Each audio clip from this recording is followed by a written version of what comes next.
Well, for more on Chinese brand awareness, I spoke with Kaitlin Zhang, CEO of Kaitlin Zhang Branding, and I started off by asking her how Alibaba became China's most valuable brand. So Alibaba in the last year has become one of the biggest brands in China. It's jumped up many places to reach #1, and it's definitely spanning across different industries. One particular one is fintech. So Ant Financial, which is an affiliate of Alibaba, raised the single biggest round of fundraising last year at $14 billion US. Looking at fintech, this is definitely an area that people may not associate with Chinese brands, but actually Ant Financial, looking at this particular brand, you can see that how China is becoming a leader in technology and financial services, ranging from anything from insurance to banking to personal mobile payments. Definitely China is becoming a leader in this area.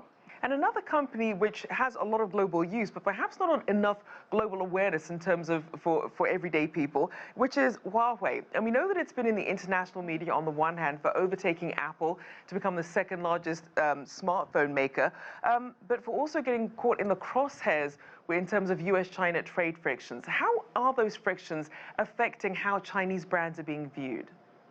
I think certainly in the case of Huawei, we're seeing that there's a much bigger international recognition of the brand through this unfortunate incident.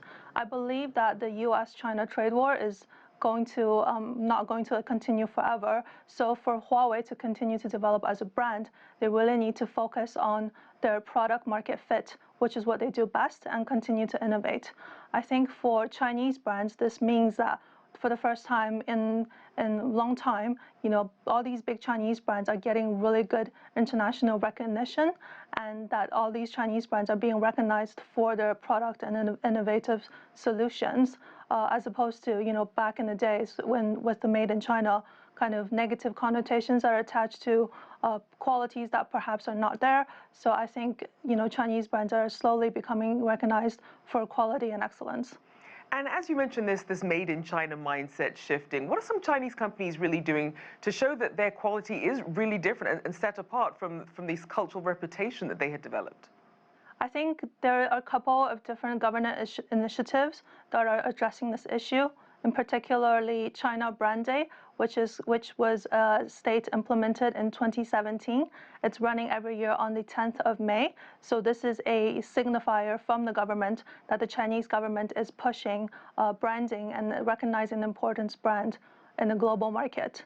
Additionally, there are other initiatives such as the Made in China Manufacturing 2025. So this is an initiative looking at the manufacturing sector to grow the brand, to focus more on quality and on excellence in these areas. So for people who aren't familiar with the China Brand Day event, it's taking place in Shanghai this year. Who is this geared towards, and what is it really about? So there are two main audiences. The first of all, there's going to be, I believe, 200 Chinese businesses that are invited to Shanghai to exhibit their brand. The event takes place on the 10th of May to the 12th of May for 3 days.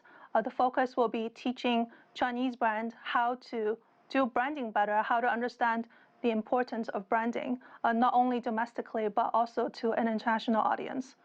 This is the first audience.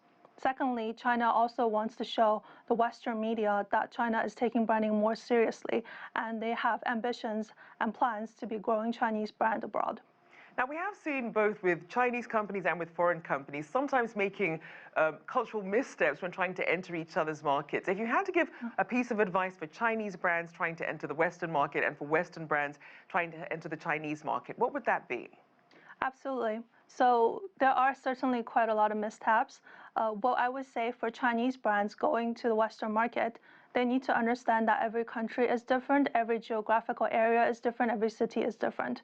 So both for Chinese brands going into the West and Western brands going to China, we cannot see China or America as a whole country to try to go into, but really understanding, the different demographic, the geographies, the different psychographics of the target audience they're trying to reach. The brand has to be based on an excellent product or service, so that has to be a given. There is no way around that. For Western companies that are also going into China, I would suggest looking really carefully at intellectual property because things are done differently in China in terms of trademarks. And there are a lot of misconceptions in that area. I believe China is doing a much better job than previously when it comes to trademarking. So it's really, the responsibility is on the Western companies to come and understand that and to do things more in the Chinese way.